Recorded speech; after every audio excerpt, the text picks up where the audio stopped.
ஒரு ரயில் போய்கிட்டு இருக்கு. அதுல ஒரு பெரியவர் பிரயாணம் பண்ணிட்டு இருக்கிறார். எதிரில் ஒரு பெரிய அதிகாரி, ஐஏஎஸ் ஆபீசர் உட்கார்ந்துருக்கிறார். ரெண்டு பேருக்கும் முன்ன பின்ன அறிமுகம் இல்லை. அவர் வேற யாரோ, இவர் வேற யாரோ. ஒரே ரயில்ல பிரயாணம் பண்ணிட்டு இருக்கிறாங்க. அதுவும் எதிர்த்த இருக்கையில ஏதோ ஒரு நகரத்துல வண்டி நின்னுது. ரெண்டு பேரும் கீழே இறங்கினாங்க. பெரியவர் ஒரு ட்ரங்க் பெட்டியோட கீழே இறங்கினார். அந்த அதிகாரி கையில ஒரு சின்ன பெட்டி. அவர் அந்த சின்ன பெட்டியை கீழே வச்சுட்டு கூலி கூலின்னு கத்திக்கிட்டு இருந்தார். இந்த பெரியவர் பார்த்தார். ஐயா, இந்த பெட்டி மட்டும்தானா, இல்ல இன்னும் ஏதாவது இருக்குதா அப்படின்னு விசாரிச்சார். இப்ப அதிகாரி சொன்னாரு, இல்லைங்க இது மட்டும்தான் அப்படின்னு சொன்னார். இதுக்கு என்னத்துக்காக கூலி ஆள், நானே எடுத்துக்கிட்டு வரேனே, வாங்க அப்படின்னு சொல்லி அந்த பெட்டியை இந்த பெரியவர் கையில் எடுத்துக்கிட்டார். எடுத்ததும் ரெண்டு பேரும் பேசிக்கிட்டே நடந்து வராங்க. இப்ப பெரியவர் சொன்னார், இப்ப உள்ள நாகரிகம் எப்படி இருக்குன்னா, சுமை கால் பணம், சும கூலி முக்கால் பணம் அப்படிங்கிற மாதிரி இருக்கு. பணத்தை வீணாக்கிறதோட இது கௌரவம்னு வேற நினைக்கிறாங்க அப்படின்னார். அவர் சொல்றது சரிதான். 10 ரூபாய் மதிப்புள்ள ஒரு சுமைய 30 ரூபா கொடுத்து தூக்கிட்டு போவோம். நாமே அதை தூக்கினா நமக்கு கௌரவ குறைச்சல் அப்படின்னு நினைப்போம். இதுதான் நம்ம நிலைமை. ஆனா அந்த பெரியவர் என்ன சொன்னார் தெரியுமா, நீங்க எங்க போகணுமோ அது வரைக்கும் நானே இதை எடுத்துட்டு வரேன் அப்படின்னார். அந்த அதிகாரி பக்கத்துல உள்ள ஒரு ஹோட்டல் வரைக்கும் போனார். பெரியவரும் அங்க கொண்டுட்டு போய் பெட்டியை வச்சார். உடனே அந்த பெரிய அதிகாரி அவருக்கு பணம் கொடுக்கறதுக்காக பர்ஸ் எடுத்தார். உடனே இவரு, ஐயா எனக்கு கூலி எதுவும் வேணாம், உங்களுக்கு சேவை செய்யறது என்னுடைய கடமை. நான் இந்த சேவையை செய்தது பணத்துக்காக இல்ல, அன்புக்காக அப்படின்னு சொல்லிவிட்டார். அதுக்கப்புறம் அவர் நன்றினார். ரெண்டு பேரும் பிரிஞ்சுட்டாங்க. இது முடிஞ்சது. அன்னைக்கு சாயந்தரம் அங்க ஒரு பெரிய கூட்டம் நடக்குது. இந்த அதிகாரியும் அந்த கூட்டத்துக்கு போறார். மக்கள் கூட்டம் ரொம்ப அதிகம். அதனால இந்த அதிகாரியும் ஒரு ஓரமா உட்காந்துக்கிட்டார். அப்புறம் கொஞ்ச நேரத்துல இந்த முக்கிய விருந்தினர் பேசுறதுக்காக வரார் மேடைக்கு. மேடையில இருந்த பெரியவங்க எல்லாம் எழுந்திருச்சு நின்று அவருக்கு மாலை போட்டு மரியாதை செய்யறாங்க. எங்கேயோ ஒரு மூலையில உட்கார்ந்து இருந்தாரு அதிகாரி. அவரு இதை கவனிச்சார். அவருக்கு ரொம்ப ஆச்சரியம், அதிர்ச்சி. ஏன்னா அங்க பேச வந்த முக்கிய விருந்தினர் வேற யாரும் இல்ல, இன்னைக்கு காலையில இவர் பெட்டியை தூக்கிட்டு வந்தாரு பெரியவர், அவர் தான். சரி, அந்த பெரியவர் யார் தெரியுமா, அவர் தான் ஈஸ்வர சந்திர வித்யாசாகர். கூட்டம் முடிஞ்சது. அதிகாரி அவரை தேடி ஓடினார். அவர் கைகளை பிடிச்சுக்கிட்டார். ஐயா என்ன மன்னிச்சுருங்க அப்படின்னாரு. அப்புறம் சொன்னார், அகங்காரம்ங்கிற கெட்ட புத்தி தான் உண்மைய கண்கள்ல இருந்து மறைக்குது. அகங்காரம் தான் மனுஷனை அழிக்குது. நீங்க ரொம்ப பெரிய மனிதர், இருந்தாலும் மனிதத்தன்மையோட நடந்துக்கிறீங்க. இந்த அன்பு, தயவு, பொறுமை இதெல்லாம் இல்லைன்னா மனிதனாக இருக்கிறதுல என்ன பிரயோஜனம் அப்படின்னு சொல்லிவிட்டு அந்த அதிகாரி போனாராம். மனிதத்தன்மைன்னா என்ன அப்படிங்கிற கேள்விக்கு இந்த பெரியவர் ஒரு உதாரணம். இப்பெல்லாம் அப்படியா இருக்கிறாங்க. ஒரு பெரியவர் ஒரு பெட்டியை தூக்கிட்டு வந்துகிட்டு இருக்கிறார். ஒரு இளைஞன் ஓடி வந்தான். கொடுங்க சார், நான் தூக்கிட்டு வரேன்னா. கொடுத்தார். வாங்கி தலையில வச்சுக்கிட்டான். அப்புறம் சொன்னான், அடுத்தவங்க சிரமப்படக்கூடாதுங்கிறது என்னுடைய கொள்கை அப்படின்னா. அது நல்லதுதான் அவரு. கடைசியில பெட்டியை கொடுத்தான். வாங்கிட்டு பர்ஸை திறந்தார் பணம் கொடுக்கறதுக்காக. வேணாங்க அப்படின்னு விட்டான் அந்த இளைஞன்.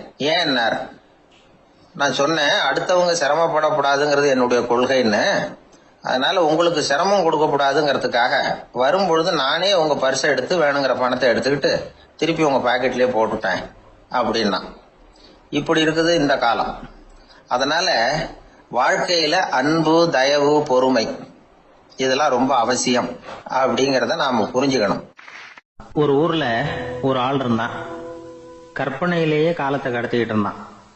ஒரு நாள் ஒரு மரத்தடியில உட்காந்துருந்தான். அவனுக்கு பசிக்கிற மாதிரி தெரிஞ்சது. உடனே கற்பனையிலேயே சாப்பிட ஆரம்பிச்சுட்டான். அதாவது எதிரில் இலை போட்டு சாப்பாடு போடப்பட்டிருக்கிறதாகவும் அதை இவன் சாப்பிட்றதாகவும் நினைச்சுக்கிட்டு கையை மட்டும் வாய்க்கும் தரைக்குமா அப்படியும் இப்படியும் கொண்டுகிட்டு போய் பாவனை பண்ணிக்கிட்டே இருக்கிறான். தூரத்துல இருந்து பாக்குறவங்களுக்கு இவன் ஏதோ பலமான விருந்து சாப்பிட்டுட்டு இருக்கிறான் அப்படின்னு தான் தோணும். அது மாதிரியே பண்ணிக்கிட்டு இருந்தான். அந்த வழியா ஒரு சன்னியாசி வந்துகிட்டு இருந்தார். இவனை பார்த்தார். என்ன இவன் இப்படி பண்ணிட்டு இருக்கிறானே அப்படின்னு நினைச்சாரு. கொஞ்ச நேரம் அவனையே உத்து பார்த்துக்கிட்டு இருந்தார். இவரை பார்த்ததும் அவன் இன்னமும் சுவாரஸ்யமா சாப்பிட ஆரம்பிச்சுட்டான். அப்பப்பா என்ன இது, இந்த குழம்பு இவ்வளவு காரமா இருக்கு, என்னுடைய நாக்கே எரிஞ்சு போடும் போல இருக்கு அப்படின்னு சொல்லிட்டு பக்கத்துல ஒரு குவளையை எடுத்து தண்ணி குடிக்கிறது மாதிரி பாவனை பண்றான். அப்பாடா இப்ப கொஞ்சம் பரவாயில்ல அப்படின்னு சொல்லிட்டு குவளையை கீழே வைக்கிறது மாதிரி ஒரு பாவனை பண்றான். சன்னியாசி பார்த்தார். என்னப்பா சாப்பாட்டுல காரம் அதிகமோ அப்படின்னார். ஆமா சுவாமி, ஞாபகம் மறதியில் கொஞ்சம் மிளகாய் அதிகமா சேர்த்துக்கிட்டேன் அப்படின்னா. சரி சாப்பிடு அப்படின்னு சொல்லிட்டார். அவன் சாப்பிட்டு முடிக்கிற வரைக்கும் பொறுமையா உட்காந்துருந்தார். அவன் அப்பாடா அப்படின்னு சொல்லிட்டு மறுபடியும் தண்ணி எடுத்து குடிச்சான். எல்லாம் கற்பனையிலேயே. அதுக்கப்புறம் சன்னியாசி பேச ஆரம்பிச்சார். இதை பாருப்பா, உன்னுடைய கற்பனையை நான் மெச்சுறேன். இருந்தாலும் உன் சாப்பாட்டுல ஒரு இனிப்பையும் வச்சிருக்கலாமே, ஏன் மிளகாய அளவுக்கு அதிகமா போட்டுட்டு அவஸ்தைப்படுறேன் அப்படின்னார். அவன் யோசிக்க ஆரம்பிச்சான். அதுக்கப்புறம் இவர் சொன்னார், இதை பாருப்பா, இனிமேல உன்னுடைய கற்பனையும் உயர்ந்ததாக இருக்கட்டும் அப்படின்னு உபதேசம் பண்ணிவிட்டு போனார். எப்பவும் உயர்வை பத்தியே சிந்திக்கணும். உயர்வு கிடைக்கலன்னா கூட அப்படி சிந்திக்கிறத நிறுத்தப்படாது அப்படிங்கிறார் திருவள்ளுவர். உள்ளுவது எல்லாம் உயர் உள்ளல், மற்ற அது தள்ளினும் தள்ளாமை நேர்த்து. ஊக்கம் இல்லாம உலகத்துல வாழ்ந்து பிரயோஜனம் இல்லை. அதனால உயர்வாவே சிந்திக்கணும். அது நம்மளை ஊக்கப்படுத்தும். இது பெரியோர் வாக்கு. இந்த உலகத்துல கற்பனையிலேயே வாழ்கிற சில கஞ்சர்களும் உண்டு. அதாவது 2 கஞ்சர்கள், 2 பேரும் பக்கத்து பக்கத்து ஊர்ல இருந்தாங்க. பொங்கல் சமயம் ஒரு கஞ்சன் தன்னுடைய மகனை கூப்பிட்டான். இதோ பாருப்பா, பக்கத்து ஊர்ல என்னுடைய நண்பன் ஒருத்தன் இருக்கிறான், அவனுக்கு பொங்கல் பரிசு ஏதாவது கொடுக்கணும். நான் ஒரு 4 ஆட்டுக்குட்டியை தரேன், நீ கொண்டுகிட்டு போய் கொடுத்துட்டு வந்து விடுறியா அப்படின்னு கேட்டான். சரி நான் புள்ள, ஒரு பைய கையில் எடுத்துக்கோன்னா. அவன் எடுத்துக்கிட்டான். இந்த ஆட்டுக்குட்டி பிடிச்சிக்கோ அப்படின்னு சொல்லி ஒவ்வொன்னா போடுறேன் பார் அப்படின்னு சொல்லிட்டு 1 2 3 4 அப்படின்னு எண்ணிக்கிட்டே வெறும் சைகையாலேயே ஆட்டுக்குட்டியை பிடிச்சி போடுறது மாதிரி பாவனை பண்ணிட்டு இருக்கிறான். அவன் பிள்ளையும் அது ரொம்ப அக்கறையா வாங்கிக்கிறது மாதிரி வாங்கிக்கிட்டு அந்த பைய தூக்கிட்டு அடுத்த ஊருக்கு போறான்.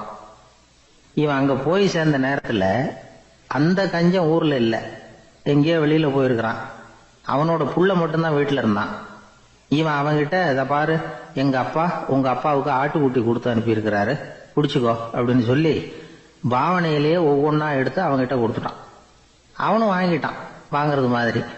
அப்புறம் சொன்னான், சரிப்பா நானும் பதிலுக்கு ஏதாவது ஒன்னுகிட்ட கொடுக்கணும் இல்லையா, அதனால அந்த பைய புடி, ஒரு 10 எலுமிச்சம்பழம் தரேன், பதிலுக்கு அதை நீ எடுத்துட்டு போ அப்படின்னு சொல்லி கையாலேயே ஒவ்வொன்னா எடுத்து போடுறது மாதிரி பாவனை பண்ணிவிட்டான். அவனும் ரொம்ப நன்றி அப்படின்னு சொல்லிவிட்டு அதை வாங்கிட்டு போயிட்டான். கொஞ்ச நேரம் கழிச்சு வெளியில போயிருந்த அப்பங்காரன் திரும்பி வந்தான். உள்ள சொன்னான், அப்பா உன்னோட நண்பர் அவருடைய மகன் மூலமா உனக்கு 6 ஆட்டுக்குட்டி கொடுத்து அனுப்பியிருந்தார், நானும் பதிலுக்கு ஒரு 10 எலுமிச்சம்பழம் கொடுத்து அனுப்பியிருக்கிறேன் அப்படின்னா. எப்படிடா கொடுத்தேன்னு கேட்டார் அப்பா. இப்படிதான் கொடுத்தேன்னு சொல்லி சைகையிலேயே காட்டினான்.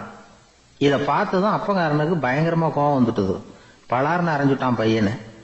ஏன்பா அரைஞ்ச, 10 எலுமிச்சம்பழம் கொடுத்துட்டேனே அப்படிங்கிறதுக்காகவா அப்படின்னு கேட்டான். அது கூட பரவாயில்ல, நீ காட்டுற சைகையை பார்த்தா ஆரஞ்சு பழம் சைஸுக்கு இருக்குதே, அவ்வளவு பெருசா ஏன் கொடுத்த, அதுதான் எனக்கு கோபம் அப்படி. ஒருத்தர் சிகரெட்டும் கையுமா வந்தார். சார், இந்த புகைப்பிடிக்கிற பழக்கத்தை நிறுத்தி போடணும்னு தான் பாக்கிற முடியலன்னார். புகைப்பிடிக்கிறத நிறுத்துறது ரொம்ப சுலபம் சார் அப்படின்னார் இன்னொருத்தர். எப்படி சொல்றீங்கன்னு கேட்டார் அவரு. நான் கூட ஏற்கனவே 10 தடவை அந்த பழக்கத்தை நிறுத்தி இருக்கிறேன் சார் அப்படின்னார் இவர். இதுல இருந்து என்ன தெரியுது, புகைப்பழக்கத்தை திடீர்னு விட்டு விடுறதுங்கிறது ரொம்ப கஷ்டம்னு தெரியுது. இருந்தாலும் இது சம்பந்தமான ஆராய்ச்சி, அனுபவம், இது 2ஐயும் அடிப்படையா வச்சு சில வழிமுறைகளை சொல்றாங்க. அதாவது புகைப்பிடிக்கிறத நிறுத்துறதுக்கு 10 வழிகள் உண்டு அப்படின்னு சொல்றாங்க. அது என்னங்கிறத தெரிஞ்சுக்கிட்டா உபயோகப்படுதான்னு பார்க்கலாமே. முதல் கருத்து என்னன்னா, கொஞ்ச நாளைக்கு புகைப்பிடிக்கிற நண்பர்களை விட்டு விலகி இருக்கணும். இதனால புகைப்பிடிக்கிற ஆசை குறையும். அந்த பழக்கத்தை மறுபடியும் ஆரம்பிக்கப்படாதுங்கிற எண்ணம் உறுதிப்படும். 2வது கருத்து, புகைப்பிடிக்கிறதை எதிர்த்து தீவிரமா பிரச்சாரம் செய்ய ஆரம்பிச்சிடணும். அது அடுத்தவங்களுக்கும் உபயோகப்படும், உங்களுக்கும் உபயோகப்படும். உங்க உள்ளுணர்வை அது தூண்டும், உங்களை உறுதி கொள்ள வைக்கும். 3வது கருத்து என்னன்னா, தினமும் 2 தடவை குளிக்கணும். எப்படி தெரியுமா, முதல்ல வெது வெதுப்பான தண்ணீர், அப்புறம் குளிர்ந்த தண்ணீர், இப்படி மாறி மாறி குளிக்கணுமா. 4வது கருத்து, உடற்பயிற்சிகள் செய்யணும். மூச்சு வாங்குற மாதிரியான பயிற்சிகள் ரொம்ப நல்லதான். பிராணாயாமம் அப்படிங்கிற மூச்சு பயிற்சி ரொம்ப நல்லதுங்கிறாங்க. அப்புறம் 5வது கருத்து, சாப்பாடு மிதமா இருக்கணும், சீரா இருக்கணும். பச்சை காய்கறிகள், பழங்கள் சாப்பாடுல சேர்த்துக்கலாம். அடிக்கடி கொஞ்சம் கொஞ்சமா சாப்பிட்டு ரத்தத்துல சர்க்கரையின் அளவை பராமரிக்கணும். இது நரம்புகளை அமைதிப்படுத்தும். 6வது கருத்து என்னன்னா, ரொம்ப நேரம் பசியோட இருக்கக்கூடாது. புகைப்பிடிக்கிறத நிறுத்த முயற்சி செய்யும் பொழுது எடை குறைப்பு நடவடிக்கைகளை மேற்கொள்ளக்கூடாது. 7வது கருத்து, காப்பி, தேநீர், மதுபானம், அப்புறம் போதைப் பொருள்கள் கலந்த உணவுகள் இதெல்லாம் வேணாம். புகைப்பிடிக்கிறத அதெல்லாம் ஊக்கப்படுத்தும். கடுகு, மிளகு, அப்புறம் காரமான பொருள்களை தவிர்க்கணும். உப்பு அளவை குறைக்கணும். தினமும் 10 குவளை தண்ணீராவது குடிக்கணும். வெறும் தண்ணி புகைப்பிடிக்கிற ஆவலை தணிக்குதான். 8வது கருத்து, கையில சிகரெட்டு, புகையில ஏதாவது இருந்தா உடனே தூக்கி எறிஞ்சிருங்க. அது கையில் இருக்கிற வரைக்கும் புகைப்பிடிக்கிற ஆசை வந்துகிட்டே இருக்கும். 9வது கருத்து என்னன்னா, இறை நம்பிக்கை உள்ளவங்க புகைப்பிடிக்கிற எண்ணம் வர்றப்போவெல்லாம் பிரார்த்தனை செய்ய ஆரம்பிச்சுடலாம். 10வது கருத்து, உங்களுக்கு ரொம்பவும் வேண்டியவங்க யாரோ அவங்க கிட்ட எல்லாம் நீங்க புகைப்பிடிக்கிறத நிறுத்தி விட்டதா சொல்லிவிடுங்க. இந்த 10 வழிகளையும் கடைபிடிக்க ஆரம்பிச்சுட்டா புகைப்பிடிக்கும் பழக்கத்தை நிறுத்தி விடலாம் அப்படின்னு சொல்றாங்க அனுபவப்பட்டவங்க. முயற்சி பண்ணி பார்க்கலாம். ஒரு முக்கியமான இடத்துல நின்றுகிட்டு இருந்தார் ஒருத்தர்.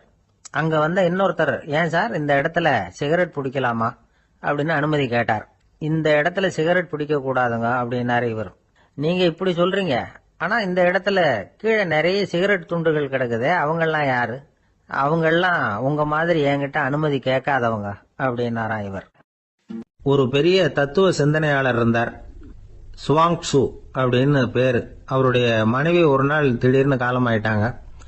ஐயோ பாவம், அவர் ரொம்ப வருத்தப்படுவார், போய் ஆறுதலா 4 வார்த்தை பேசிவிட்டு வரலாம் அப்படின்னு நினைச்சுக்கிட்டு நிறைய பேர் அவரை தேடிட்டு வந்தாங்களாம். வந்தவங்களுக்கு ஆச்சரியம், ஏன்னா இவர் வருத்தப்பட்டுக்கிட்டு இருப்பார் அப்படின்னு தானே எதிர்பார்த்தாங்க. அப்படி இல்லை, தாளம் போட்டுக்கிட்டு உட்காந்துருக்கிறார். தாளத்துக்கு தகுந்த மாதிரி பாட்டு வேற பாடிக்கிட்டு இருக்கிறார். என்ன மனுஷன் அவரு, கொஞ்சம் கூட கவலை இல்லாம இப்படி இருக்கிறாரு அப்படின்னு நினைச்சாங்க. ஒருத்தர் துணிஞ்சு அவர்கிட்ட கேட்டுவிட்டார், என்னங்க இது இப்படி அப்படின்னு. அதுக்கு அவர் என்ன சொன்னார் தெரியுமா? இதை பாருங்க, என்னுடைய மனைவி பிறக்கிறதுக்கு முன்னாடி அவளுக்கு உயிரும் கிடையாது, உடலும் கிடையாது. அதுக்கு பிறகுதான் உயிர் வந்தது, உடல் வந்தது, அந்த உருவம் வந்தது. இப்ப என்ன ஆச்சு? அந்த உருவமும் உயிரும் போயிட்டுது, அவ்வளவுதானே. வந்தது போயிட்டுது. இளவேனில் காலம், இலையுதிர் காலம், பனிக்காலம், இப்படி பருவங்கள் மாறி மாறி வருது இல்லையா? அது மாதிரி பிறப்பும் இறப்பும் மாறி மாறி வருது. இது இயற்கை. இதுக்காக அழுதா அது எப்படி அப்படின்னாராம். ஞான தெளிவு அடைஞ்சவங்களுக்கு எல்லாமே சுகம்தான். திருவள்ளுவரும் அதைத்தான் சொல்றார், உறங்குவது போலும் சாக்காடு, உறங்கி விழிப்பது போலும் பிறப்பு. தூங்கறதுக்கெல்லாம் நாம வருத்தப்பட்டுக்கிட்ட இருக்கிறோமா?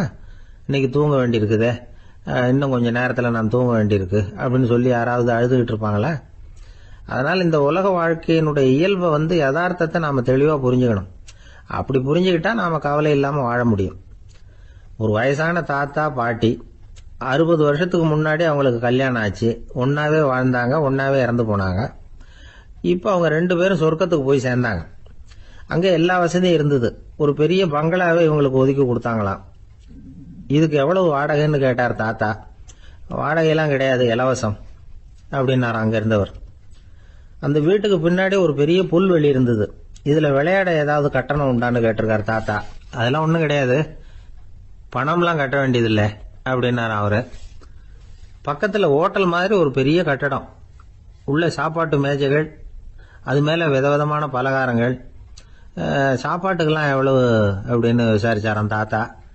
அதுதான் சொன்னேனே, இங்க எல்லாமே இலவசம்தான், எது வேணும்னாலும் சாப்பிடலாம், எவ்வளவு வேணும்னாலும் சாப்பிடலாம் அப்படின்னாராம். நீங்க சொல்றீங்க அப்படி, ஆனா நான் சர்க்கரை சேர்த்துக்க கூடாது, உப்பு சேர்த்துக்க கூடாது, பாட்டி கையால எப்பவும் பத்திய சாப்பாடு தான் அப்படின்னாராம் தாத்தா. இதை பாருங்க, இங்க உங்களுக்கு அந்த கவலையும் வேண்டியதில்லை. இங்க நீங்க ஸ்வீட்டு சாப்பிடலாம், காரம் சாப்பிடலாம், உங்களுக்கு எந்த நோயும் வராது அப்படின்னாராம் அங்க சொர்க்கத்துல இருந்தவர். இதை கேட்ட உடனே அந்த தாத்தா பக்கத்துல நின்ன பாட்டியை பார்த்து கத்தினாராம், அடி பாவி, எல்லாத்தையும் கெடுத்துட்டிய, நீ எனக்கு பத்திய சாப்பாடு போடாம கண்டதை திங்க விட்டுருந்தா 10 வருஷத்துக்கு முன்னாடியே நான் இங்க சேர்ந்திருப்பேனே அப்படின்னாராம். இயேசுநாதர்கிட்ட ஒருத்தர் கேட்டாராம், இயேசுவே என்னை எவ்வளவு நேசிக்கிறீர்கள் அப்படின்னு. அவர் தன்னுடைய இரு கைகளையும் அகல விரித்து இவ்வளவு என்று சொல்லி சிலுவையில் உயிர் நீத்தார் அப்படின்னு சொல்லுவாங்க. அதாவது அந்த நேசிப்புக்கு எல்லை கிடையாது, அதே போல மன்னிப்புக்கும் எல்லை கிடையாது. இது இயேசுநாதர் சொல்லி கொடுத்த ஒரு பாடம். இயேசுனுடைய சீடர்கள்ல ஒருத்தன் பீட்டர், அவன் ஒரு நாள் இயேசுநாதர்கிட்ட கேட்டிருக்கான், இயேசுவே, நான் என்னுடைய தம்பி கிட்ட அடிக்கடி சண்டை போட்டுக்கிட்டு இருக்கிறேன், என்னுடைய சகோதரன் கூட, அவனை நான் எத்தனை தடவை மன்னிக்கிறது? ஏற்கனவே 7 தடவை அவனை மன்னிச்சுட்டேன் அப்படின்னு சொல்லியிருக்கிறான். அப்போ இயேசு சொன்னாராம், மன்னிக்கிறதுக்கு எத்தனை தடவைங்கிற கணக்கெல்லாம் கிடையாது, எத்தனை தடவை உன்னுடைய சகோதரன் உன்னை கோபப்படுத்துகிறானோ அத்தனை தடவை நீ மன்னிக்கிறதுக்கும் தயாரா இருக்கணும், அதுதான் அப்படின்னு சொன்னாராம். அப்ப இவனுக்கு ஒன்னும் புரியல, இது என்ன அவன் தப்பு பண்ணிக்கிட்டே இருப்பான், நாம மன்னிச்சுக்கிட்டே இருக்கிறதா அப்படிங்கறது மாதிரி குழப்பமா இருந்திருக்கிறான். அப்போ இயேசுநாதர் தன்னுடைய சீடன் பீட்டர் கிட்ட ஒரு கதை சொன்னாராம். அந்த கதை இன்றைக்கு நாம எல்லாரும் சிந்தித்து பார்க்க வேண்டிய ஒரு கதை. அதாவது மன்னிப்பை விரும்புகிறவர்கள் மன்னிக்கவும் தயாராக இருக்க வேண்டும் அப்படிங்கிறது தான் அந்த கதையினுடைய தத்துவம். அந்த இயேசுநாதர் சொன்ன கதை என்னன்னா, ஒரு மன்னர் இருந்தார். அவர் ஒரு நாள் அரண்மனையில் உட்கார்ந்து கணக்கு வழக்குகள்லாம் பார்த்துக்கிட்டு இருந்தார். நம்ம அரண்மனையிலிருந்து யார் யார் அரசாங்க கடன் வாங்கியிருக்கிறாங்க, யார் யார் திருப்பி செலுத்தி இருக்கிறாங்க அப்படிங்கிற விவரத்தை எல்லாம் பார்த்துக்கிட்டு இருந்தார். அப்போதான் புரிஞ்சுது, அந்த அரண்மனையில் வேலை செய்யற ஒருத்தனே அரசாங்க கடன் ஒரு வாங்கியிருக்கிறான். எவ்வளவு? 10,000 பொற்காசுகள் வாங்கியிருக்கான் கடன். இந்த 10,000 பொற்காசுகளை திருப்பி செலுத்தல அரசாங்கத்துக்கு. இது மன்னர் கவனத்துக்கு வந்தது. உடனே நம்ம அரண்மனையில் இருக்கிறவனே அரசு கடன் வாங்கி திருப்பி செலுத்தாம இருக்கான், அவனை கூப்பிட்டு வாங்கன்னு சொல்லி கூப்பிட்டுட்டு வந்தாங்களாம். விசாரிச்சிருக்கிறாங்க, என்னப்பா நீ எவ்வளவு ஒண்ணு? ஆமாங்க, 10,000 பொற்காசுகள் வாங்கியிருக்கிறேன், இன்னும் திருப்பி கட்டலன்னு இருக்கான். உடனே அவர் மன்னர் சொல்லியிருக்கிறாரு, நம்ம சட்டத்திட்டப்படி நீ உடனே பணத்தை திருப்பி கட்டிடு, அப்படி உன்னால கட்ட முடியலன்னா உன்னுடைய வீடு வாசல் சொத்து சுகம் எல்லாத்தையும் வித்து அந்த பணத்தை அரசு கருவூலத்தில் சேர்த்துக்கிறதுக்கு நானே ஏற்பாடு பண்ணிடுறேன் அப்படின்னு அந்த மன்னர் சொன்னாராம். இவன் அப்படியே அதிர்ச்சி ஆயிட்டான், அப்படியே பொத்துன்னு காலில் விழுந்தானா, மன்னா என்ன மன்னிச்சுங்க, என்னால முடியல, எனக்கு மன்னிப்பு கொடுங்க அப்படின்னு இருக்கான். உடனே அவர் எழுந்திருச்சு, சரி நீ மன்னிப்பு கேட்டுட்ட, அதனால உன்னை மன்னிக்கிறேன், நீ பணம் கட்ட வேண்டாம் அப்படின்னு சொல்லி அந்த மன்னர் அவனை விட்டுட்டாராம். பணத்தையும் தள்ளுபடி போட்டார், நீ திருப்பி கட்ட வேண்டான்னு. இவனுக்கு ரொம்ப மகிழ்ச்சி, அதனால ரொம்ப உல்லாசமா வந்துகிட்டு இருக்கிறான். தெருவில் வந்துகிட்டு இருக்கிறப்ப இவங்கிட்ட கடன் வாங்கின ஒருத்தன் எதுக்கு வந்துகிட்டு இருக்கான். அவன் இவங்கிட்ட ஒரு 100 பொற்காசுகள் கடன் வாங்கியிருக்கான். அவன் வந்தான், இவன் போய் அவன் சாட்டையா பிடிச்சிக்கிட்டான், நீ எப்படா என் கடனை திருப்பி கொடுக்க போறேன்னு. அவன் இப்ப முடியல, கொஞ்சம் பொறுத்துக்கா, அப்புறம் தரேன் இருக்கான். அதெல்லாம் முடியாது, நீ கொடுத்துதான் ஆகணும் அப்படின்னு இவன் புடிவமா சொல்றான்.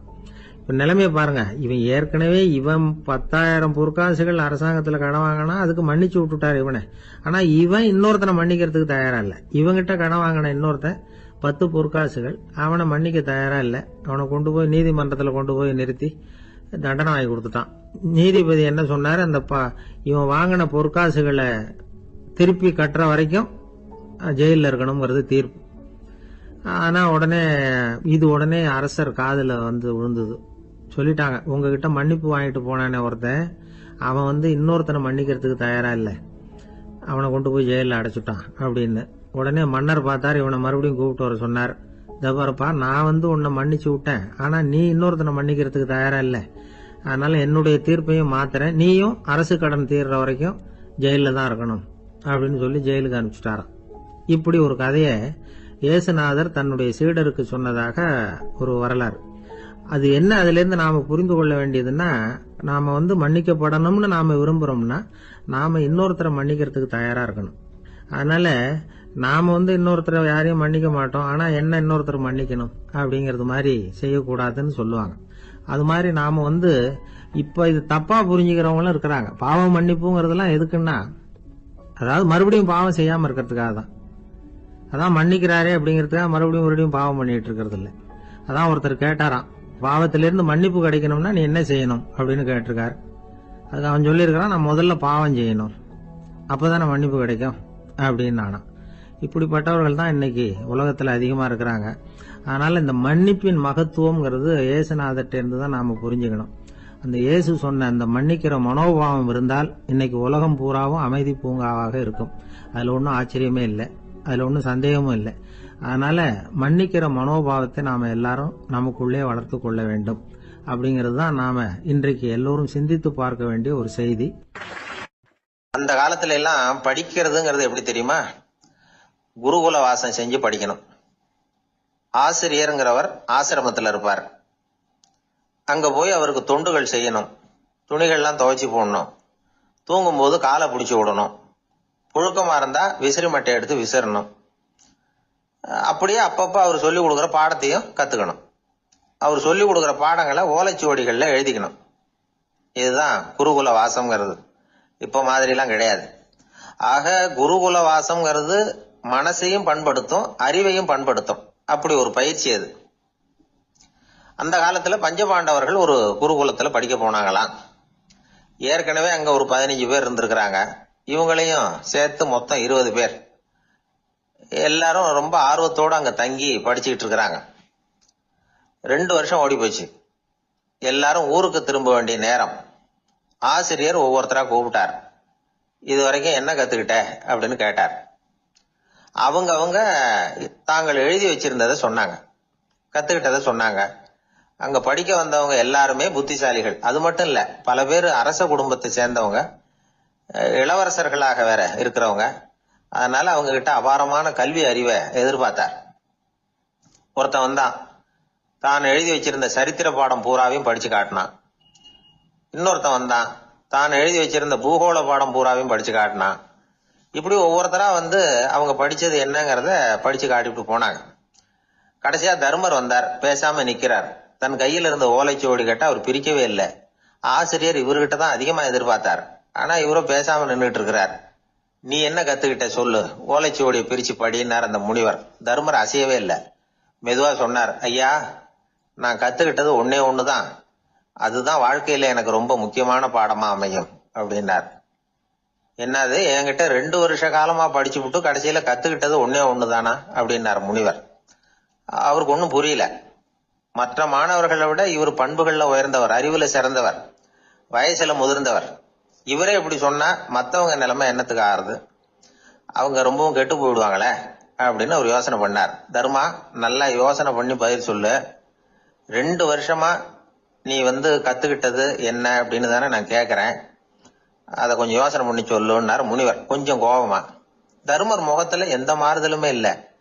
இல்லையா, 2 வருஷமா நான் கத்துக்கிட்ட முக்கியமான பாடம் ஒன்னே ஒண்ணுதான்னார். இப்போ அந்த முனிவருக்கு கோபம் அதிகமா வந்துடுச்சு. ஏப்பா, உனக்கு வெக்கமா இல்லையா? உன்னை விட வயசுல குறைஞ்சவங்க எவ்வளவு பாடம் கத்துக்கிட்டு இருக்கிறாங்க, எவ்வளவு விரிவா அவங்க படிச்சு காட்டினாங்க. நீயும் கூட நிறைய குறிச்சு வச்சிருக்கிற போல இருக்க, அதை ஏன் பிரிச்சு படிக்க கூடாது அப்படின்னார். ஐயா, நான் சொல்றது உங்களுக்கு ஏமாற்றமா இருந்தா என்ன மன்னிக்கணும். நான் ரொம்ப முக்கியமா கத்துக்கிட்டு இருக்கிறது ஒன்னே ஒண்ணுதான், மத்த எதையும் சொல்றதுக்கு விரும்பலன்னார். மாணவர்கள்லாம் சிரிச்சுட்டாங்க. முனிவருக்கு கோபம் அளவுக்கு மீறி வந்துட்டு ஓங்கி அரைஞ்சு விட்டார் தர்மரை அவர் கண்ணத்துல. தர்மர் கண்ணை செவந்து போட்டுது, கண்கள் கலங்கி போச்சு. ஆனாலும் அவர் அமைதியை இழக்கல, தலை குனிஞ்சு நிக்கிறார். இவருடைய புடிவாதம் முனிவருக்கு இன்னும் ஆத்திரத்தை உண்டாக்கி விட்டது. இன்னொரு கண்ணத்திலே அரைஞ்சார். எல்லாரும் பயந்து போய் அமைதியா நின்றுட்டு இருக்கிறாங்க. முனிவர் கத்துறார், அப்படி நீ கத்துக்கிட்ட அந்த முக்கியமான பாடம் தான் என்ன, அதையாவது சொல்லு அப்படின்னார். ஐயா, அதை மட்டும் ஒரு ஓலைச்சுவடியில தனியா குறிச்சு வச்சிருக்கிறேன், இந்தாங்க, இதை நீங்களே படிச்சு பாருங்கன்னார். தர்மர் ஓலைச்சுவடியை நீட்டினார். முனிவர் அதை வாங்கி பிரிச்சார், சத்தம் போட்டு படிச்சார். என்ன எழுதியிருக்காருன்னா, எப்படிப்பட்ட சோதனை ஏற்பட்டாலும் நிதானம் இழந்து கோபத்துக்கு ஆளாக கூடாது அப்படின்னு. இதான் அந்த ஓலைச்சுவடியில அவர் எழுதி வச்சிருந்தது. அந்த ஒரு கணத்திலேயே முனிவரும் எல்லா மாணவர்களும் தர்மரை புரிஞ்சுக்கிட்டாங்களாம். அவர் கத்துக்கிட்டது ஏட்டு சுரக்கா இல்ல, வாழ்க்கையில பயன்படக்கூடிய முக்கியமான அனுபவ பாடம். முனிவர் கண்கள்ல கண்ணீர். தர்மர் அன்போட கட்டி தழுவிக்கிட்டார். அப்புறம் சொன்னார், தர்மா, என்ன மன்னிச்சுரு, நீ மாணவன் இல்ல, ஆசிரியன். நான் இதுவரைக்கும் தெரிஞ்சுக்காத அனுபவ பாடத்தை நீ இப்ப எனக்கு கத்து கொடுத்துட்ட அப்படின்னு சொன்னாராம். அதனால நிதானம் தவறக்கூடாதுங்கிறது ரொம்ப முக்கியமான ஒரு செய்தி. ஒரு ஆசிரியர் மாணவனை ஒரு கண்ணத்துல ஓங்கி அரைஞ்சுட்டார். இவன் நிதானம் தவறல, அமைதியா நின்றுகிட்டு இருந்தான். அவர் ஒரு தடவை அரைஞ்சதும் எப்படி உன்னால நிதானம் தவறாம இருக்க முடிஞ்சுது அப்படின்னு கேட்டாங்க நண்பர்கள். அவன் சொன்னான், நான் நிதானம் தவறி இருந்தா எங்க வாத்தியார் இன்னொரு கண்ணத்திலயும் அரைஞ்சிருப்பார், அது அதை விட பலமா இருக்கும், அதனாலதான் நான் அப்படி இருந்தேன் அப்படின்னு நானா. ஆக நாம தெரிந்து கொள்ள வேண்டியது, வாழ்க்கையில நிதானம் தவறாமல் இருக்க வேண்டும். அதுதான் வெற்றியின் ரகசியம். ஒரு ஊர்ல ஒரு ஆள் இருந்தான். கற்பனையிலேயே காலத்தை கடத்திக்கிட்டு இருந்தான். ஒரு நாள் ஒரு மரத்தடியில உட்காந்துருந்தான். அவனுக்கு பசிக்கிற மாதிரி தெரிஞ்சது. உடனே கற்பனையிலேயே சாப்பிட ஆரம்பிச்சுட்டான். அதாவது எதிரில் இலை போட்டு சாப்பாடு போடப்பட்டிருக்கிறதாகவும் அதை இவன் சாப்பிட்றதாகவும் நினைச்சுக்கிட்டு கையை மட்டும் வாய்க்கும் தரைக்குமா அப்படியும் இப்படியும் கொண்டுகிட்டு போய் பாவனை பண்ணிக்கிட்டே இருக்கிறான். தூரத்துல இருந்து பாக்குறவங்களுக்கு இவன் ஏதோ பலமான விருந்து சாப்பிட்டுட்டு இருக்கிறான் அப்படின்னு தான் தோணும். அது மாதிரியே பண்ணிட்டு இருந்தான். அந்த வழியா ஒரு சன்னியாசி வந்துகிட்டு இருந்தார். இவனை பார்த்தார். என்ன இவன் இப்படி பண்ணிட்டு இருக்கிறானே அப்படின்னு நினைச்சாரு. கொஞ்ச நேரம் அவனையே உத்து பார்த்துக்கிட்டு இருந்தார். இவரை பார்த்ததும் அவன் இன்னமும் சுவாரஸ்யமா சாப்பிட ஆரம்பிச்சுட்டான். அப்பப்பா என்ன இது, இந்த குழம்பு இவ்வளவு காரமா இருக்கு, என்னுடைய நாக்கே எரிஞ்சு போடும் போல இருக்கு அப்படின்னு சொல்லிட்டு பக்கத்துல ஒரு குவளையை எடுத்து தண்ணி குடிக்கிறது மாதிரி பாவனை பண்றான். அப்பாடா இப்ப கொஞ்சம் பரவாயில்ல அப்படின்னு சொல்லிட்டு குவளையை கீழே வைக்கிறது மாதிரி ஒரு பாவனை பண்றான். சன்னியாசி பார்த்தார். என்னப்பா சாப்பாட்டுல காரம் அதிகமோ அப்படின்னார். ஆமா சுவாமி, ஞாபகம் மறதியில் கொஞ்சம் மிளகாய் அதிகமா சேர்த்துக்கிட்டேன் அப்படின்னா. சரி சாப்பிடு அப்படின்னு சொல்லிட்டார். அவன் சாப்பிட்டு முடிக்கிற வரைக்கும் பொறுமையா உட்காந்துருந்தார். அவன் அப்பாடா அப்படின்னு சொல்லிட்டு மறுபடியும் தண்ணி எடுத்து குடிச்சான். எல்லாம் கற்பனையிலேயே. அதுக்கப்புறம் சன்னியாசி பேச ஆரம்பிச்சார். இதை பாருப்பா, உன்னுடைய கற்பனையை நான் மெச்சுறேன். இருந்தாலும் உன் சாப்பாட்டுல ஒரு இனிப்பையும் வச்சிருக்கலாமே, ஏன் மிளகாய அளவுக்கு அதிகமா போட்டுட்டு அவஸ்தைப்படுறேன் அப்படின்னார். அவன் யோசிக்க ஆரம்பிச்சான். அதுக்கப்புறம் இவர் சொன்னார், இதை பாருப்பா, இனிமேல உன்னுடைய கற்பனையும் உயர்ந்ததாக இருக்கட்டும் அப்படின்னு உபதேசம் பண்ணிவிட்டு போனார். எப்பவும் உயர்வை பத்தியே சிந்திக்கணும். உயர்வு கிடைக்கலன்னா கூட அப்படி சிந்திக்கிறத நிறுத்தப்படாது அப்படிங்கிறார் திருவள்ளுவர். உள்ளுவது எல்லாம் உயர் உள்ளல், மற்ற அது தள்ளினும் தள்ளாமை நேர்த்து. ஊக்கம் இல்லாம உலகத்துல வாழ்ந்து பிரயோஜனம் இல்லை. அதனால உயர்வாவே சிந்திக்கணும். அது நம்மளை ஊக்கப்படுத்தும். இது பெரியோர் வாக்கு. இந்த உலகத்துல கற்பனையிலேயே வாழ்கிற சில கஞ்சர்களும் உண்டு. அதாவது 2 கஞ்சர்கள் 2 பேரும் பக்கத்து ஊர்ல இருந்தாங்க. பொங்கல் சமயம் ஒரு கஞ்சன் தன்னுடைய மகனை கூப்பிட்டான். இதோ பாருப்பா, பக்கத்து ஊர்ல என்னுடைய நண்பன் ஒருத்தன் இருக்கிறான், அவனுக்கு பொங்கல் பரிசு ஏதாவது கொடுக்கணும். நான் ஒரு 4 ஆட்டுக்குட்டியை தரேன், நீ கொண்டுகிட்டு போய் கொடுத்துட்டு வந்து விடுறியா அப்படின்னு கேட்டான். சரி நான் புள்ள, ஒரு பைய கையில் எடுத்துக்கோன்னா. அவன் எடுத்துக்கிட்டான். இந்த ஆட்டுக்குட்டி பிடிச்சிக்கோ அப்படின்னு சொல்லி ஒவ்வொன்னா போடுறான் பார் அப்படின்னு சொல்லிட்டு 1 2 3 4 அப்படின்னு எண்ணிக்கிட்டே வெறும் சைகையாலேயே ஆட்டுக்குட்டியை பிடிச்சி போடுறது மாதிரி பாவனை பண்ணிட்டு இருக்கிறான். அவன் பிள்ளையும் அது ரொம்ப அக்கறையா வாங்கிக்கிறது மாதிரி வாங்கிக்கிட்டு அந்த பைய தூக்கிட்டு அடுத்த ஊருக்கு போறான். இவன் அங்க போய் சேர்ந்த நேரத்துல அந்த கஞ்சன் ஊர்ல இல்ல, எங்கேயோ வெளியில போயிருக்கிறான். அவனோட புள்ள மட்டும்தான் வீட்டுல இருந்தான். இவன் அவன்கிட்ட, இதை பாரு, எங்க அப்பா உங்க அப்பாவுக்கு ஆட்டுக்குட்டி கொடுத்து அனுப்பியிருக்கிறாரு, பிடிச்சிக்கோ அப்படின்னு சொல்லி பாவனையிலேயே ஒவ்வொன்னா எடுத்து அவன்கிட்ட கொடுத்துட்டான். அவனும் வாங்கிட்டான் வாங்குறது மாதிரி. அப்புறம் சொன்னான், சரிப்பா நானும் பதிலுக்கு ஏதாவது ஒன்னுகிட்ட கொடுக்கணும் இல்லையா, அதனால அந்த பைய புடி, ஒரு 10 எலுமிச்சம்பழம் தரேன், பதிலுக்கு அதை நீ எடுத்துட்டு போ அப்படின்னு சொல்லி கையாலேயே ஒவ்வொன்னா எடுத்து போடுறது மாதிரி பாவனை பண்ணிவிட்டான். அவனும் ரொம்ப நன்றி அப்படின்னு சொல்லிவிட்டு அதை வாங்கிட்டு போயிட்டான்.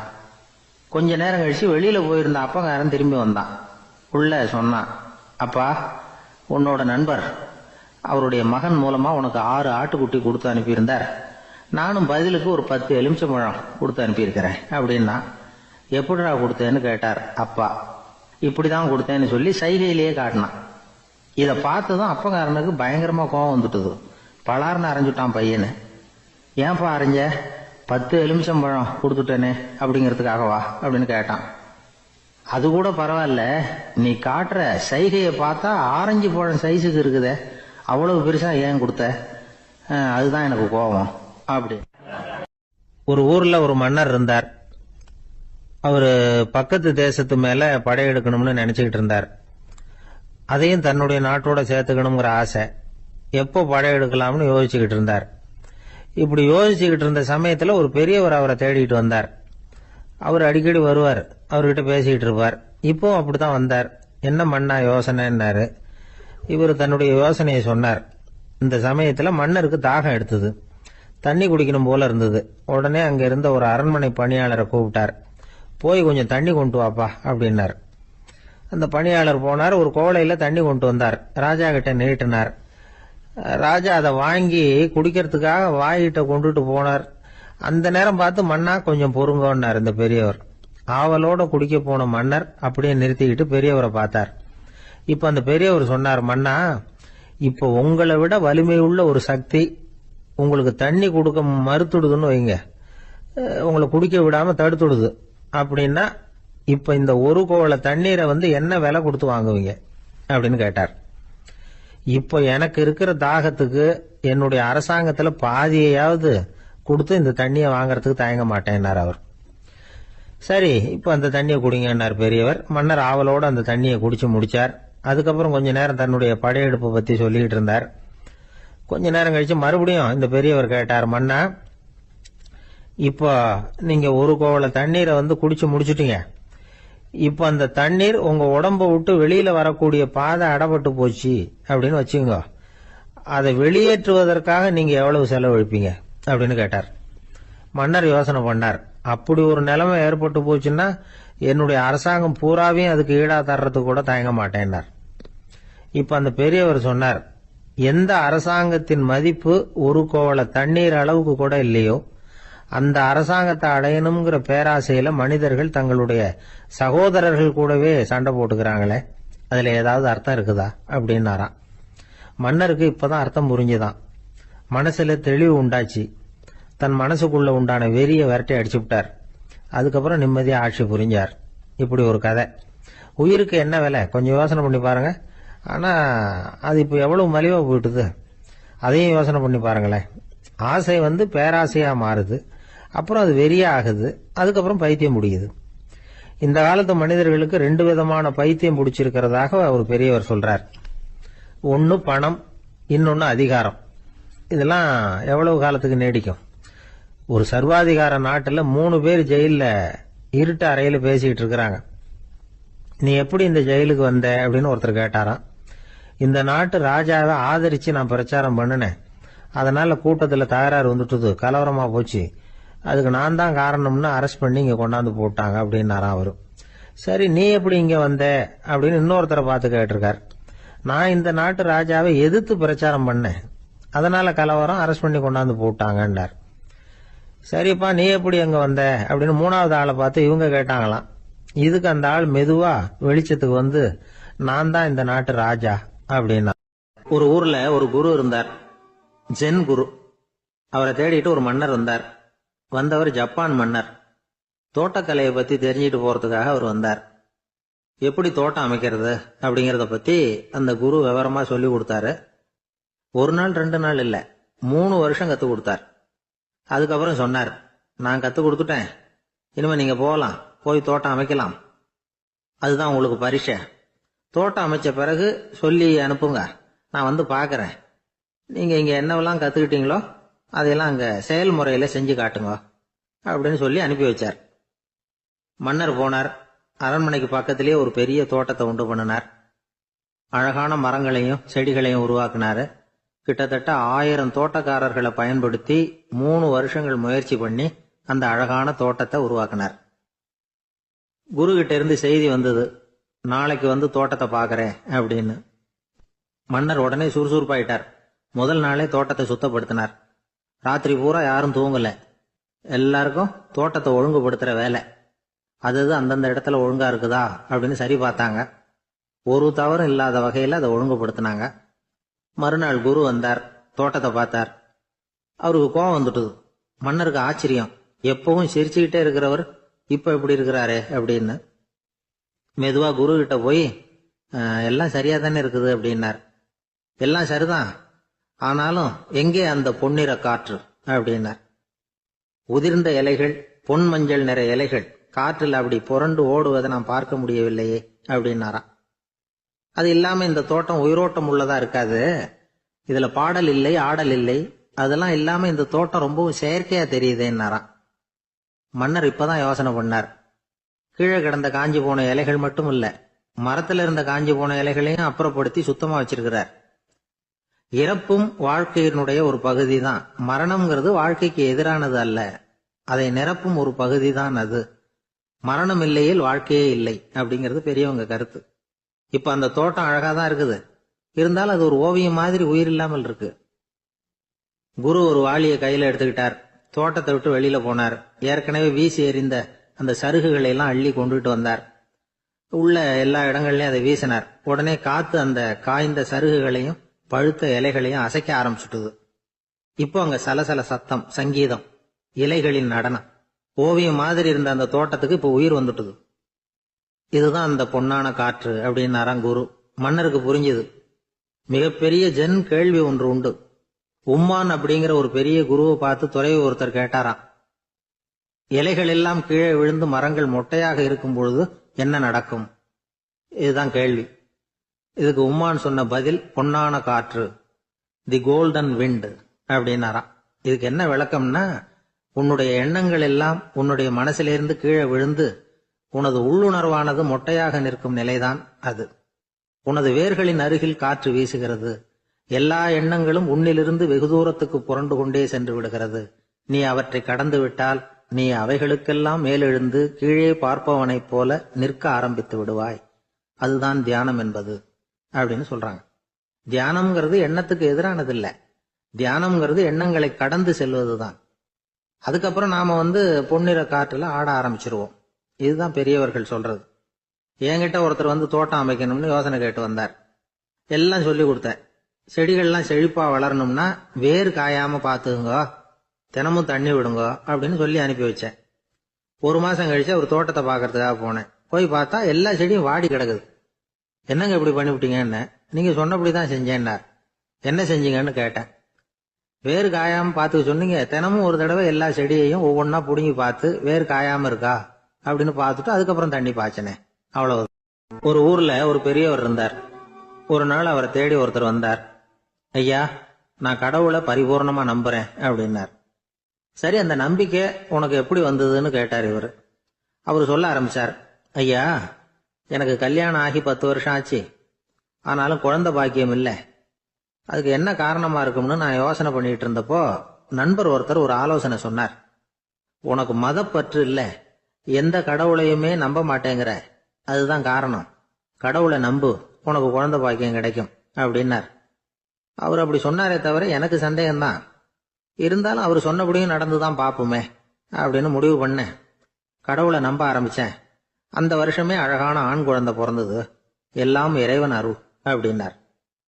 இவர் இப்படி சொன்னதை கேட்டதும் அந்த பெரியவர் சொன்னார், நீ சொல்றதெல்லாம் சரிதான்.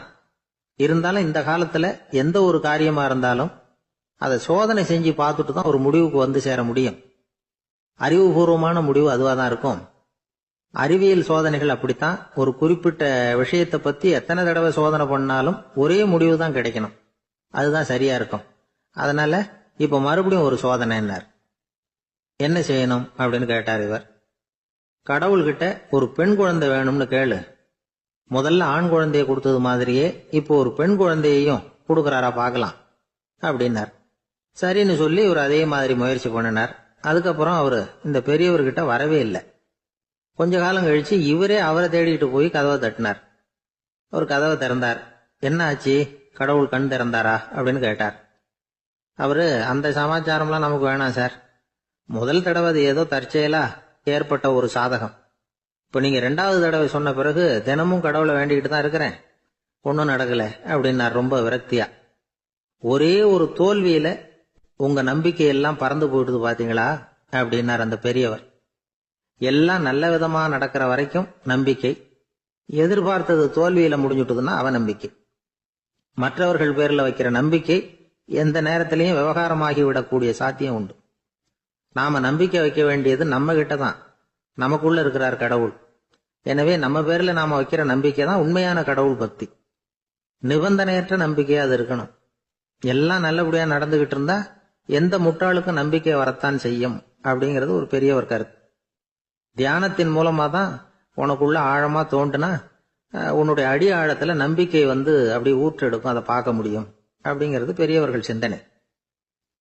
ஒரு குழந்தை அப்பாவை பார்த்து என்னப்பா பண்றேன்னு கேட்டுதான். பிரார்த்தனை பண்ணிட்டு இருக்கிறேன்னாராம் அப்பா. பிரார்த்தனை பண்ணுனா என்ன கிடைக்கும் அப்படின்னு கேட்டுதான் குழந்தை. எல்லாம் கிடைக்கும் அப்படின்னாராம் அப்பா. நீ வச்சிருக்கிறிய பேனா அது கூட கிடைக்குமான்னு கேட்டுதான் குழந்தை. கிடைக்குமேன்னு இருக்கார். அப்படின்னா அந்த பேனாவை என்கிட்ட கொடுத்துரு, நீ பிரார்த்தனை பண்ணி வேற பேனா வாங்கிக்கோ அப்படின்னு தான் அந்த குழந்தை. ஒரு நாள் ஒரு 10-15 பள்ளிக்கூடத்து பிள்ளைங்க தேடிட்டு வந்தாங்க. உங்களை பார்த்துட்டு தான் போகணும், அதுக்காக தான் வந்திருக்கோம்னாங்க. என்ன விஷயம்னு கேட்டோம். நாங்கள்லாம் கூடி ஒரு முடிவு பண்ணியிருக்கிறோம், அதை உங்ககிட்ட சொல்லணும் அப்படின்னாங்க. அதுவும் ஒரு வாண்டு பையன் அதை சொன்னான். என்ன முடிவு அது அப்படின்னு கேட்டோம் ரொம்ப ஆர்வமா. அதை இப்போ சொல்ல மாட்டோம், எங்களுக்கு பிடிக்கிற மாதிரி ஏதாவது ஒரு தகவல் சொன்னால் அதுக்கப்புறம் நாங்கள் அதை சொல்கிறோம் அப்படின்னு அந்த வாண்டு பையன். சரி, சின்ன பையன்கிட்ட இன்னைக்கு வசமாக மாட்டிக்கிட்டோம் அப்படின்னு நினச்சிக்கிட்டு அவங்களுக்கு தகுந்த மாதிரி ஒரு கதை சொல்ல ஆரம்பித்தோம். அது என்ன கதைன்னா, ஒரு பெரிய காடு, அதில் பலவிதமான மிருகங்கள். அந்த காட்டுக்கு ஒரு சிங்கம் தான் ராஜா. எப்பவும் காட்டுக்கு அதுதானே ராஜா.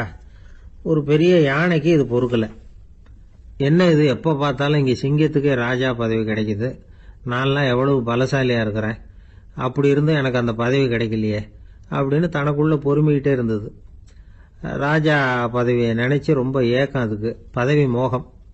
இந்த சமயம் பார்த்து ஒரு குள்ள நரி கூட்டம் அதை தேடிட்டு வந்தது. ஐயா பெரியவங்களே, நீங்கள் இந்த காட்டுக்கு ராஜாவாக இருக்க ஆசைப்படுறீங்க, அதில் ஒன்றும் தப்பு இல்லை. ஆனால் அதுக்கு முன்னாடி நீங்கள் எங்கள் கூட்டத்துக்கு கொஞ்ச நாள் தலைவராக இருங்க, அதாவது ராஜாவாக இருங்களேன், உங்களுக்கும் ஒரு ட்ரைனிங் கிடைச்சது மாதிரி இருக்கும் அப்படின்னு சொல்லியிருக்குது இந்த கூட்டம், குள்ள நரி கூட்டம். இதை கேட்ட உடனே யானைக்கு ரொம்ப சந்தோஷம் தாங்கலை. அதுதான் எப்போன்னு பதவிக்காக காத்துக்கிட்டு இருக்குதே.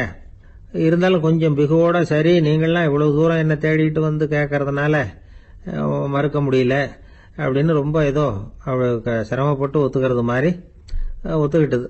ஏதோ உங்கள் ஆசைக்கு கட்டுப்படுறேன், கொஞ்ச நாள் உங்கள் கூட்டத்துக்கு ராஜாவாக இருக்கிறதுக்கு சம்மதிக்கிறேன் அப்படின்னுது. உடனே அந்த யானை ராஜ நட போட ஆரம்பிச்சிட்டுது. யானை சாதாரணமாக நடந்தாவே எப்படி இருக்குங்கிறது நமக்கு தெரியும். அதுவே ராஜ நட நடந்தால் எப்படி இருக்கும் கற்பனை பண்ணி பாருங்க. யானை முன்னாடி கம்பீரமாக போய்கிட்டு இருக்குது, தலைவர் இல்லையா, அதனால குள்ள நரிகள்லாம் ரொம்ப அடக்கமாக அது பின்னாடி அணிவகுத்து போயிட்டு இருக்குது. ராஜா வாழ்க, மன்னர் வாழ்க அப்படின்னு கோஷம் வேற. யானைக்கு தலைகால புரியல, அவ்வளவு சந்தோஷம். அந்த யானைக்கு செருக்கு, ஆணவம் எல்லாம் ஏற்பட்டு போச்சு. அதுக்கப்புறம் அது தரையை பார்க்குமா, நிமிர்ந்து நடக்க ஆரம்பிச்சுட்டுது. தரையை பார்க்கறதே இல்லை. அப்படி போயிட்டு இருக்கிறப்போ ஒரு சதுப்பு நிலத்தில் திடீர்னு காலை வச்சுட்டுது. அவ்வளவுதான், கால் உள்ளே போயிட்டுது. இன்னொரு காலை எடுத்து வச்சுது, அதுவும் உள்ளே போயிட்டுது. அந்த 2 காலையும் எடுக்கிறதுக்காக அடுத்த 2 காலையும் அழுத்திச்சு, அதுவும் உள்ளே போக ஆரம்பிச்சுட்டுது. இப்போ 4 காலம் வசமாக சேத்துல அழுந்தி போச்சு, எடுக்க முடியல. குள்ள நரிகள்லாம் அதை சுற்றி சுற்றி வந்தது. சிலது சுற்றி நின்று டான்ஸ் ஆட ஆரம்பிச்சுட்டுது யானையை பார்த்துட்டு. இதை யானை பார்த்தது.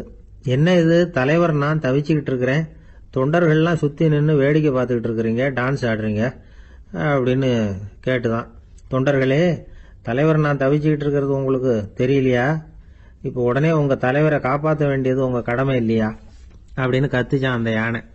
குள்ள நரிகளில் ஒன்று முன்னாடி நின்று அந்த யானையை பார்த்துதான், தலைவரே எங்களுக்கு ரொம்ப நாளாக ஒரு ஆசை, அந்த ஆசையை நிறைவேற்றிக்கிறதுக்காகத்தான் உங்களை எங்கள் தலைவராக ஏற்றுக்கிறோம்னு சொன்னோம் அப்படின்னு தான். என்ன ஆசைன்னு கேட்டிருக்கு யானை. யானை கறி சாப்பிட்டு பார்க்கணுங்கிறது எங்களுக்கு ரொம்ப நாள் ஆசை, அது இன்னைக்கு தான் நிறைவேற போகுது அப்படின்னு தான் அந்த நரி. இதை கேட்ட உடனே அந்த யானை அப்படியே மூர்ச்சி ஆயிட்டு தான். நரிகள்லாம் அது மேலே ஏறி குதற ஆரம்பிச்சுட்டு தான். பதவி மேலே இருந்த பேராசை அந்த பலசாலியான யானையையே மாட்டி விட்டுட்டுது பார்த்தீங்களா அப்படின்னு சொல்லி முடித்தோம் இந்த கதையை அந்த சின்ன பிள்ளைங்க கிட்ட. சரிங்க, இப்போ நாங்கள் உங்களை தேடி வந்த விஷயம் என்னங்கிறத சொல்லவா அப்படின்னா ஒரு வாண்டு பையன். சீக்கிரம் சொல்லு தம்பி, சஸ்பென்ஸ் தாங்கலை அப்படின்னோம். அவன் மெதுவா எங்களை பார்த்து சொல்கிறான், எங்களுக்கு கொஞ்ச நாள் நீங்கள் தலைவராக இருந்தால் தேவலை அப்படின்னு. ஒரு பெரிய அரசன் இந்த உலகம் பூராவையும் ஆண்டுகிட்டு இருந்தான். ரொம்ப காலம் அப்படி அரசாட்சி பண்ணிக்கிட்டு இருந்தான். திடீர்னு அவனுக்கும் சில எதிரிகள் முளைச்சாங்க. அவங்கெல்லாம் ஒன்று சேர்ந்து இவனை தோற்கடிச்சுட்டாங்க. தோத்து போனதும் இவனுக்கு பயம் வந்துட்டுது, எங்கே எதிரிகள் நம்ம கொண்டுடுவாங்களோ அப்படின்னு. வெளியில் வந்தால் தனக்கு ஆபத்துன்னு பயந்துக்கிட்டு யாருக்கும் தெரியாமல் ஒரு குகைக்குள்ளே போய் பதுங்கி கிடக்கிறான். நிலைமையை பாருங்க. முதல் நாள் அரண்மனையில் அதிகாரம் பண்ணிக்கிட்டு இருந்தவன் மறுநாள் குகையில் பயந்து போய் பதுங்கி கிடக்கிறான். ராத்திரி நேரம் வந்தது, பசி வயத்தை கிள்ளுது, பிச்சை எடுத்து சாப்பிட வேண்டிய நிலைமை. பிச்சை எடுக்கிறதுக்கு பாத்திரம் வேணுமே, என்ன பண்ணுறது அப்படின்னு அங்கேயும் இங்கேயும் பார்க்குறான். ஒரு மூலையில் யாரோ விட்டுட்டு போன ஒரு ஓடு கிடக்குது, அதை எடுத்துக்கிட்டு புறப்பட்டான். இருட்டில் வழி புரியல, ஏதோ ஒரு யூகத்தில் காலை மெதுவாக எடுத்து வச்சு நடந்து போயிட்டு இருக்கிறான். வழியில் ஒரு கருப்பு நாய் படுத்து கிடந்தது. இருட்டில் அவன் இது கண்ணுக்கு சரியாக தெரியல, அவனுக்கு தவறி போய் காலை வச்சுட்டான் அது மேலே. நாய் சும்மா இருக்குமா, வள்ளுன்னு விழுந்து கடிச்சு விட்டுது. காலை பார்க்குறான், காலத்தையும் நினச்சி பார்க்குறான். அரண்மனையில வந்து வீரக்கழல் அணிந்த காலை உடைய மன்னா அப்படின்னு புகழ்வாங்களே புலவர்கள்லாம். ஆனா அது இன்னைக்கு நாய் கடிச்ச காலம் ஆயிட்டுதே அப்படின்னு நினைக்கிறான். அது மட்டும் இல்ல, முன்னாடி எல்லாம் பொற்கிண்ணங்கள்ல தான் அவன் சாப்பிடுவான். ஆனா இப்போ உடைஞ்சு போன ஓட்டு, அது ஓட்டை வந்து கையில வச்சுக்கிட்டு நிக்கிறான். அதுல ஏதாவது யாராவது சாப்பாடு போடுவாங்களான்னு. முன்னாடி எல்லாம் நிறைய பேர் அரண்மனைக்கு வருவாங்க. அரசருக்கு காணிக்கைன்னு சொல்லி இவன் காலடியில கொண்டாந்து கொட்டுவாங்க. அப்போல்லாம் இவன் அந்த ஜனங்களுடைய முகத்தை திரும்பி கூட பாக்குறது இல்ல, ரொம்ப கர்வமா உட்கார்ந்துருப்பான். அதே ஆளு இன்னைக்கு எல்லார் கண்ணுலயும் படுறது மாதிரி பிச்சை எடுத்துக்கிட்டு இருக்கிறான். அப்போலாம் காணிக்கைகளை வந்து தன்னுடைய கையால வாங்குறது தனக்கு கௌரவ குறைச்சல்னு நினைச்சு தன்னுடைய வேலைக்காரங்களை விட்டு தான் அதை வாங்க சொல்லுவான். இப்போ பாத்தீங்கன்னா அவனே தன் கையாலேயே பிச்சை வாங்குறான். நினைச்சு பாருங்க, அந்த மனுஷன் முத நாள் அரசன், மறுநாள் பிச்சைக்காரன். எவ்வளவு வித்தியாசம்! செல்வம் தான் இப்படி ஒரு வித்தியாசம் ஏற்படுறதுக்கு காரணம். அப்படிப்பட்ட செல்வம் வாழ்க்கையை நடத்துறதுக்கு நமக்கு தேவைதான். ஆனா அதையே நாம் அடைய வேண்டிய பயனா நினைக்கிறோம் பாருங்க, அதுதான் வேடிக்கை. இத வந்து நம்மாழ்வார் அழகா ஒரு பாசுரத்துல சொல்றார். ஒரு நாயகமாய் ஓட உலகுடன் ஆண்டவர், கருணாய் கவர்ந்த காலர், சிதைகிய பானையர், பெருநாடு காண இம்மையிலே பிச்சைதாம் கொள்வர், திருநாரணன் தாழ் காலம் பெற சிந்தித்து உய்மினோ அப்படிங்கிறார் நம்மாழ்வார்.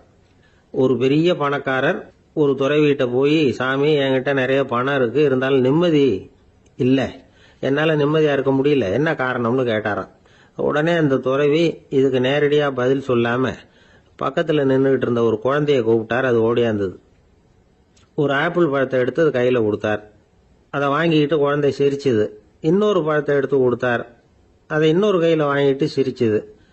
மூணாவது ஆப்பிள் எடுத்து கொடுத்தார். 2 பழத்தையும் நெஞ்சில் அணைச்சிக்கிட்டு 3வது பழத்தையும் வாங்கறதுக்கு முயற்சி பண்ணிச்சு. ஆனா அது உடனே நழுவி கீழே விழுந்து உருண்டு ஓடிச்சு. ஏற்கனவே இருந்ததும் விழுந்துட்டுது. இப்ப அந்த குழந்தை அழ ஆரம்பிச்சுட்டுது. இப்ப அந்த துறவி பணக்காரர்கிட்ட சொன்னாராம், குழந்தைய கவனிச்சியா? 2 ஆப்பிள் போதும்னு அது நினைச்சிருந்தா இப்போ அது அழ வேண்டிய அவசியம் வந்திருக்குமா அப்படின்னாராம். எதுவுமே அளவுக்கு மிஞ்சினா துன்பம்தான். இந்த காலத்துல இதெல்லாம் யாரு காதுல வாங்குறாங்க? ஒருத்தனை நல்ல வழிக்கு கொண்டு வரணும்னு நினைச்சு அவனை கூப்பிட்டு உட்கார வச்சு இந்த கதையை சொல்லிட்டு இருந்தாங்க. சொல்லிவிட்டு அந்த குழந்தை செஞ்சது தப்பு தானே அப்படின்னு கேட்டிருக்கிறாங்க. ஆமாம், தப்பு தான், நானா இருந்தா அப்படி செஞ்சிருக்க மாட்டேன் நானா இவன். 2 பழமே போதும்னு சொல்லிருப்பியா அப்படின்னு கேட்டிருக்காங்க. அப்படி இல்லைங்க, அவர் கொடுக்க கொடுக்க ஒவ்வொரு பழமா வாங்கி பின்னாடி வச்சுட்டு மறுபடியும் கையை நீட்டுவேன் அப்படிங்கிறானா. இவெல்லாம் எந்த காலத்துல திருந்துறது? நாட்டுல நல்லவங்க ஒருத்தர் 2 பேர் இருக்கிறதுனால தாங்க மழையே பெய்யுது அப்படின்னு சொல்றது உண்டு. நல்லார் ஒருவர் உளரேல் அவர் பொருட்டு எல்லாருக்கும் பெய்யும் மழை. சில சமயம் ரொம்ப பேர் திடீர்னு நல்லவங்களா ஆயிடுவாங்க போல இருக்கு. அதனாலதான் விடாம பேய் மழையா கொட்டி தீர்த்துடுது. எல்லாரும் நல்லவங்களாயிட்டா உலகமே தாங்காது போல இருக்க. அப்பப்ப ஒருத்தர் 2 பேர் நல்லவங்களாகணும், அப்பதான் சீரா மழை பெய்யும். மாசத்துக்கு 3 பேர் நல்லவங்களானா மாதம் மும்மாரி பொழியும். இதெல்லாம் வேடிக்கை பேச்சு. இப்போ இதெல்லாம் ஒரு பக்கம் இருக்கட்டும், இப்போ விஷயத்துக்கு வருவோம். ஒரு கும்பல்ல நல்லவன் யாரு அப்படிங்கறத எப்படி கண்டுபிடிக்கிறது? இதுக்கு ஒரு வேடிக்கை கதை உண்டு. என்னுடைய நண்பர் ஒருத்தருக்கு அவங்க பாட்டியம்மா சொன்ன கதையா அது. அது என்ன கதைன்னா, ஒரு ஊர்ல ஒரு சமயம் பலமான மழை பெய்ய ஆரம்பிச்சுட்டுதான். இடி மின்னல் ரொம்ப கடுமையா இருந்திருக்குது. ஆரம்பிச்ச மழை வர வர கடுமையா ஆகிட்டு இருக்குதே தவிர நிக்கிற பாடா தெரியல. ஊரு ஜனங்கள்லாம் பார்த்தாங்க. இதுக்கு மேலேயும் வீட்டு உள்ள இருந்தா ஆபத்துங்கிறத புரிஞ்சுக்கிட்டாங்க. ஏன்னா வீடெல்லாம் இடிஞ்சு விழுந்துருமோங்கிற பயம். உடனே எல்லாரும் புறப்பட்டு ஊருக்கு பொதுவா இருந்த ஒரு மண்டபத்துல போய் தங்கிக்கிட்டாங்க. மின்னல் கடுமையா இருந்தது. இடி எந்த நேரத்திலையும் விழலாம்ங்கிற நிலைமை. எப்போ விழலாம்னு பார்த்துக்கிட்டு இருக்குது. அந்த மண்டபத்துல இருந்த ஜனங்கள் மனசுக்குள்ள ஒரு பயம். நம்ம கூட்டத்துல யாராவது ஒரு கெட்டவன் பாவம் பண்ணவன் இருந்தா கூட இடி வந்து இந்த மண்டபத்துல விழுந்துரும், அது எல்லாருக்கும் ஆபத்து அப்படின்னு நினைச்சாங்க. சரி, இதுக்கு என்ன பண்ணலாம் அப்படின்னு யோசனை பண்ணாங்க. அந்த கூட்டத்துல ஒரு பெரியவர் இருந்தார். அவரு ஒரு யோசனை சொன்னார். இதோ பாருங்க, அதுக்கு ஒரு வழி இருக்கு. அதோ எதிர்த்தாப்புல கொஞ்சம் தூரத்துல ஒரு உயரமா மரம் ஒண்ணு இருக்கு பாருங்க. பொதுவா இடி வந்து சுலபமா விழறது அது மாதிரி உயரமான மரத்துல தான். நம்ம கூட்டத்துல இருக்கிறவங்க எல்லாரும் ஒவ்வொருத்தரா போய் அந்த மரத்தை தொட்டு விட்டு திரும்பி வந்துடணும். நம்மள பாவம் பண்ணவன் யாரோ அவன் அந்த மரத்தை தொடுற சமயத்துல இடி விழுந்துரும், அவன் மட்டும் போயிடுவான், மண்டபத்துல இருக்கிற நாமெல்லாம் பொழைச்சிக்கலாம் அப்படின்னு ஐடியா கொடுத்தாரு அந்த பெரியவர். இது நல்ல யோசனையா பட்டது. எல்லாரும் ஒத்துக்கிட்டாங்க. ஒவ்வொருத்தரா போய் அந்த மரத்தை தொட்டு விட்டு திரும்பி வந்தாங்க. இடி எதுவும் விழல. இன்னமும் பாவம் பண்ண ஆசாமி அதை போய் தொடலை போல இருக்கு அப்படின்னு நினைச்சுக்கிட்டாங்க. ஒவ்வொருத்தரா போறாங்க, எல்லாரும் போய் தொட்டுவிட்டு வந்தாச்சு. இன்னும் ஒரே ஒரு ஆசாமி தான் பாக்கி. கடைசியா இருந்த அந்த ஆள் பயந்துட்டான். இது வரைக்கும் இடி விழலைன்னா இப்ப என்ன அர்த்தம்? இப்ப நாம தான் பாக்கி, நாம தான் தப்பு பண்ண ஆள் போல இருக்கு அப்படின்னு நினைச்சுட்டான். அதனால துணிச்சலா போய் தொடறதுக்கு பயந்தான், தயங்கிக்கிட்டே இருந்தான். இருந்தாலும் மற்றவங்க எல்லாம் சும்மா இருப்பாங்களா? கட்டாயப்படுத்தி கழுத்தை பிடிச்சி தள்ளாத குறையா அவனை தள்ளி விட்டாங்க, போய் தொட்டுட்டு வாடான்னு. அவன் நடுங்கிட்டே போய் அந்த மரத்தை தொட்டான். அதே வினாடி ஒரு பயங்கரமான மின்னல் இடி விழுந்துட்டுது. எங்க விழுந்தது தெரியுமா? அந்த ஆள் மேல இல்ல, மண்டபத்துல விழுந்தது. மண்டபத்துல இருந்தவங்க பூரா காலி. அந்த ஒரு ஆள் மட்டும் புழைச்சிக்கிட்டான். இந்த ஒரு ஆளை காப்பாத்துறதுக்காக தான் இடி வந்து மண்டபத்துல விழாம இருந்திருக்குது. இதுதான் கதை. அதனால நல்லவங்க எப்படியும் தப்பிச்சுக்குவாங்க அப்படிங்கிறது ஒரு நீதி. ஒருத்தன் அப்படிதான் தெருவில் நடந்து போய்கிட்டு இருந்தான், ரொம்ப நல்லவன். எதிரில் ஒருத்தன் சைக்கிள்ல வந்துகிட்டு இருந்தான். அதுல மோதி இவன் கீழே விழுந்துட்டான். சைக்கிள்காரன் உடனே இறங்கி இவனை தூக்கி விட்டான். இவன் எழுந்திரிச்சு அவனை முறைச்சி பார்த்தான். அப்படி பார்க்காதீங்க சார், நீங்க ரொம்ப புண்ணியம் பண்ணியிருக்கீங்க, அதுதான் இப்போ வந்து சைக்கிள்ல மோதிக்கிட்டீங்க அப்படின்றான். என்ன அப்படி சொல்றேன் நான்? இவன் 10 நிமிஷத்துக்கு முன்னாடி நான் லாரி ஓட்டிட்டு வந்தேன், அப்போ நீங்க எதிரில் வந்திருந்தீங்கன்னா என்ன ஆயிருக்கும் அப்படின்னானா அவன். ஒரு ஊர்ல ஒரு கோயில் இருந்தது, ரொம்ப பழைய கோயில். உள்ள போறதுக்கே பயமா இருக்கும், எந்த நேரத்துல இடிஞ்சு விழுந்துருமோ அப்படிங்கிற பயம். அப்படி இருந்ததுனால யாரும் துணிஞ்சு சாமி கும்பிடுறதுக்கு அங்க போறதில்ல. கோயிலுக்கு வர்ற கூட்டம் கொஞ்சம் கொஞ்சமா குறைய ஆரம்பிச்சுட்டுது. கோயில் நிர்வாகிகள் எல்லாரும் கூடி உட்காந்து பேசினாங்க. என்ன பண்ணலாம்னு யோசனை பண்ணாங்க. எந்த இடம் மோசமா இருக்கோ அந்த இடத்த பழுது பார்த்தாங்க. அங்க எங்க வர்ணத்தை பூசி கொஞ்சம் அழகுபடுத்தி பார்த்தாங்க. ஏதோ இந்த ஊர்ல கோயில்னு ஒண்ணு இருக்கு, அது மக்களுக்கு தெரியணும் அப்படிங்கிறதுக்காகத்தான் இப்படிலாம் பண்ணாங்க. இருந்தாலும் கோவில் இருக்கிற நிலைமை மக்களுக்கு தெரியும், அதனால அங்க வர்றது குறைச்சிக்கிட்டாங்க அவங்க. ஒரு கட்டத்துல யாருமே வர்றதில்ல, நிலைமை அந்த அளவுக்கு ஆயிட்டுது. மறுபடியும் கோவில் நிர்வாகிகள் கூட்டம் நடந்தது. இந்த கூட்டம் கூட கோயிலுக்கு உள்ள நடக்கல, இடிஞ்சு விழுந்துருமோங்கிற பயம். அதனால வெளியில தான் உட்காந்து கூட்டத்தை நடத்தினாங்க. ஏன்னா உள்ள போறதுக்கு அவங்களுக்கும் துணிச்சல் கிடையாது, எந்த நேரமும் விழுந்துரும் போல இருந்தது அது. அது வழியா போறவங்க கூட வேகமா அந்த இடத்த கடந்து போக ஆரம்பிச்சிட்டாங்க. கோவில் நிர்வாகிகள் வெளியில உட்காந்து கூட்டம் போட்டாங்க இல்லையா, அந்த கூட்டத்துல 4 தீர்மானங்களை நிறைவேற்றினாங்க.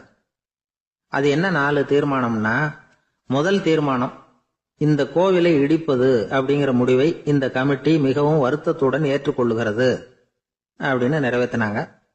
இதுக்கு பதிலா இன்னொரு கோவிலை உடனடியாக கட்டி முடிச்சுடணுங்கிறது 2வது தீர்மானம். 3வது தீர்மானம் என்ன தெரியுமா? பழைய கோவிலின் கதவுகள், அதிலிருந்து பிரிச்சு எடுக்கிற செங்கல், இதையே புது கோவில் கட்டுவதற்கு பயன்படுத்தி கொள்ள வேண்டியது. பழைய கோவில் இருந்த மாதிரியே அதே வடிவத்துல புது கோவிலையும் கட்ட வேண்டியது. பழைய கோவிலின் அஸ்திவாரத்தை அப்படியே வச்சுக்கிட்டு அதுக்கு மேல நாம கோயிலை கட்டிக்க வேண்டியது. இதுதான் 3வது தீர்மானம். இதையும் கமிட்டி முழு மனசோட ஏத்துக்கிட்டது. இது வரைக்கும் சரி. இப்ப அந்த கமிட்டி 4வதா ஒரு முக்கியமான தீர்மானத்தை கொண்டுகிட்டு வந்து அதையும் ஏகமனதா நிறைவேற்றி விட்டது. அது என்ன தீர்மானம்னா, புதிய கோவில் கட்டி முடிக்கிற வரைக்கும் பழைய கோவிலை இடிக்கிறதில்லை அப்படிங்கிற தீர்மானம். எப்படி இருக்குது பாருங்க இது. பழசை இடிக்காத வரையில அதே இடத்துல புதுசா எப்படி கட்ட முடியும்? பல விஷயங்கள்ல நாம நடந்துகிற முறையும் இப்படிதான் இருக்குதான். வாழ்க்கையில முன்னேறணும்னு ஆசைப்படுவோம், அதே நேரத்துல அந்த முன்னேற்றத்துக்கு எது தடையா இருக்கோ அதை விட்டு விடுறதுக்கும் மனசு வராது. வெளிநாட்டுல ஒரு பெரிய விருந்து நடந்துகிட்டு இருந்துதான். எல்லாரும் மது கோப்பையும் கையுமா அலைஞ்சுகிட்டு இருக்கிறாங்க. ஒருத்தர் மட்டும் கையில எதுவும் இல்லாம ரொம்ப நல்ல பிள்ளையா சாதுவா ஒரு ஓரமா தனியா உட்கார்ந்துருக்கிறார். அவர்கிட்ட நெருங்கி வாங்க மது சாப்பிடலாம் அப்படின்னு கூப்பிட்டாங்களாம். என்ன வற்புறுத்தாதீங்க, நான் என் மனசுக்குள்ள உறுதியா தீர்மானம் பண்ணிவிட்டேன் அப்படின்னாராம். என்ன தீர்மானம் பண்ணிருக்கீங்க அப்படின்னு கேட்டிருக்காங்க. ஏற்கனவே முழு போதையில் இருக்கும் பொழுது மறுபடியும் மது கோப்பையை தொடறதில்லை அப்படின்னு தீர்மானம் பண்ணிருக்கேன் அப்படின்னாராம். தான் மட்டும் வாழ்ந்தா போதும் அப்படின்னு நினைக்கிறவங்க உண்டு, தானும் வாழணும் அடுத்தவங்களும் வாழணும் அப்படின்னு நினைக்கிறவங்களும் உண்டு. முதல்ல சொன்ன வகையை சேர்ந்த மனிதர்கள் எப்படி தெரியுமா?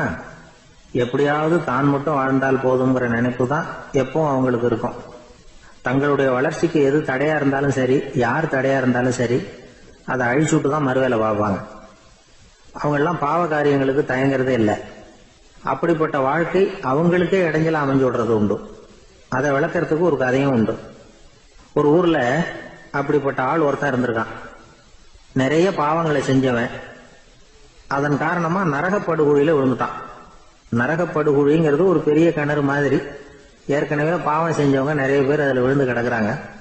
உள்ள ஏகப்பட்ட சத்தம், எல்லாம் அந்த பாவாத்மாக்கள் போடுற சத்தம். இப்போ விழுந்தானே, இவனும் சத்தம் போட்டான். இவன் போடுற சத்தம் கொஞ்சம் அதிகமா கேட்டுது. இந்த கிணத்துக்கு பக்கத்துல புத்தர் உட்கார்ந்துருக்கிறார். அவர் காதுல இவன் போடுற சத்தம் விழுந்தது. உடனே அந்த கிணத்தடிக்கு போனார். குனிஞ்சு பார்த்தார். சாமி என்ன காப்பாத்துங்க அப்படின்னு கத்தனா இவன். புத்தர் அவனை கொஞ்சம் கவனிச்சு பார்த்தார்.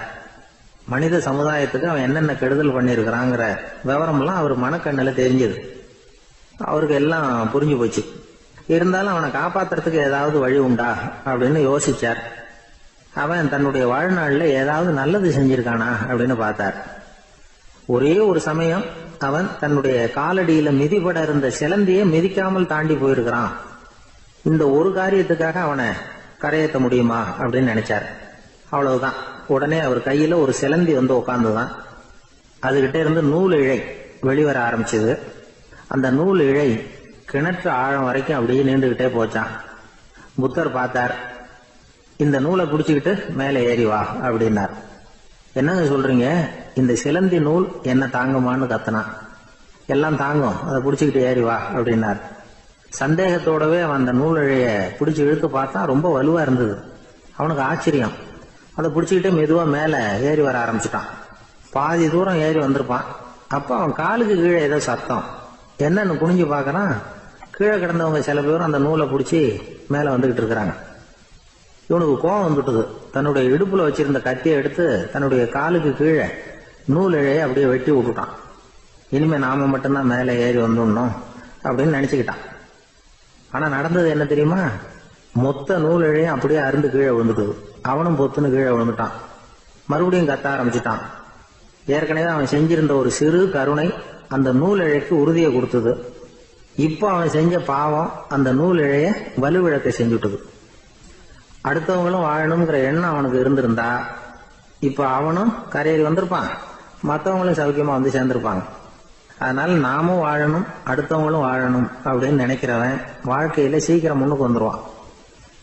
ஒருத்தன் ஒரு டாக்டர் கிட்ட போனான், மருந்து வாங்கினான். வாங்கி கொண்டாந்து பேசாம வச்சுட்டான், சாப்பிடல. அப்புறம் எதுக்காகப்பா போய் அவர்கிட்ட மருந்து வாங்கினேன் அப்படின்னு கேட்டாங்க. டாக்டர் வாழணும் இல்லையா, அதனாலதான் அப்படின்னா. அவர் கொடுத்த மருந்து நீ ஏன் சாப்பிடல அப்புறம் அப்படின்னு கேட்டாங்க. நான் வாழணும் இல்லையா, அதுக்காக தான் அப்படின்னா. ஒரு காட்டுல ஒரு முனிவர் இருந்தார். ஒரு நாள் அவரை தேடிட்டு 4 பேர் வந்தாங்க. சுவாமி, எங்களுக்கு ரொம்ப நாளா ஒரு சந்தேகம்னாங்க. என்னன்னு கேட்டார். இந்த உலகத்துல எவ்வளவோ காரியங்கள் நடக்குது, எது நியாயம் எது அநியாயம் அப்படின்னு புரிஞ்சுக்க முடியலன்னாங்க. அது யாராலையும் புரிஞ்சுக்க முடியாதுன்னார் முனிவர். வந்தவங்களுக்கு ஆச்சரியமா போச்சு. ஒரு மாதிரியா பார்த்தாங்க. இத முனிவர் கவனிச்சார். சரி புறப்படுங்க என்னோடன்னார். எங்கன்னு கேட்டாங்க. இப்போ உங்க 4 பேரையும் ஒரு புஷ்பக விமானத்துல அழைச்சிட்டு போறேன். இந்த உலகத்துல சர்வசாதாரணமா நடக்கக்கூடிய ஒரு காட்சியை உங்களுக்கு காட்ட போறேன். நீங்க பார்க்க போற அந்த காட்சி நியாயமா அநியாயமா அப்படிங்கறத என்கிட்ட சொல்லணும். நீங்க சரியான பதில் சொன்னா புஷ்பக விமானத்துல தொடர்ந்து பிரயாணம் பண்ணலாம். தவறான பதில் சொன்னா இந்த புஷ்பக விமானம் உங்களை கீழே தள்ளி விட்டுரும் அப்படின்னார். 4 பேருக்கும் பயம்தான். இருந்தாலும் முனிவர் கூப்பிடுறாரு அப்படின்னு சொல்லி புறப்பட்டாங்க. அவங்க எல்லாரும் புறப்பட்டு ஒரு காட்டு வழியா போயிட்டு இருக்கிறாங்க புஷ்பக விமானத்துல. அங்க நடக்கிற ஒரு காட்சியை காட்டுறார் முனிவர். அதோ அங்க பாருங்கன்னார். அந்த விமானத்துல இருந்தபடியே எல்லாரும் கீழே குனிஞ்சு பாக்குறாங்க. அங்க ஒரு தாய் புலி அப்பதான் குட்டி போட்டிருக்கு. குட்டிகளை ஈன்ற உடனே பசிக்கு இறை தேடி அந்த பக்கமா வருது. அதே நேரம் ஒரு தாய் மான், அதுவும் அப்பதான் குட்டி போட்டிருக்கு.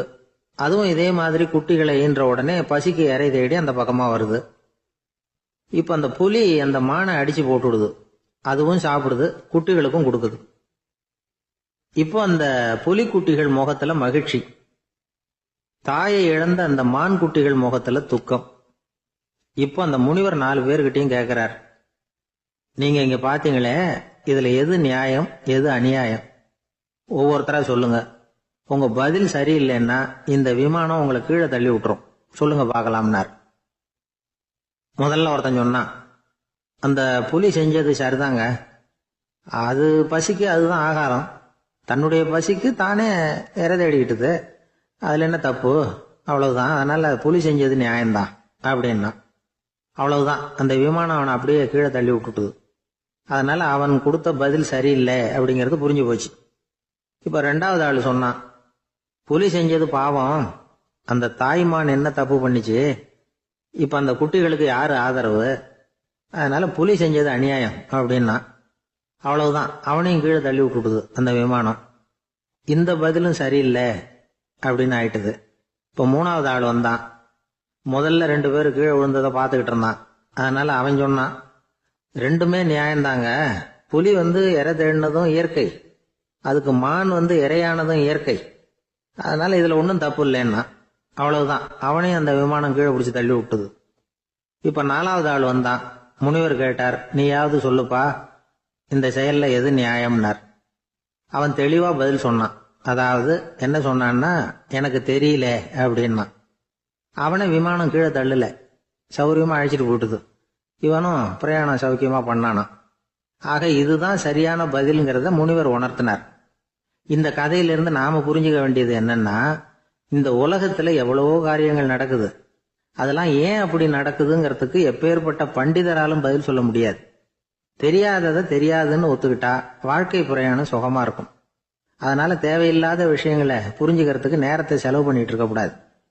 வாழ்க்கையை குழப்பிக்க கூடாது.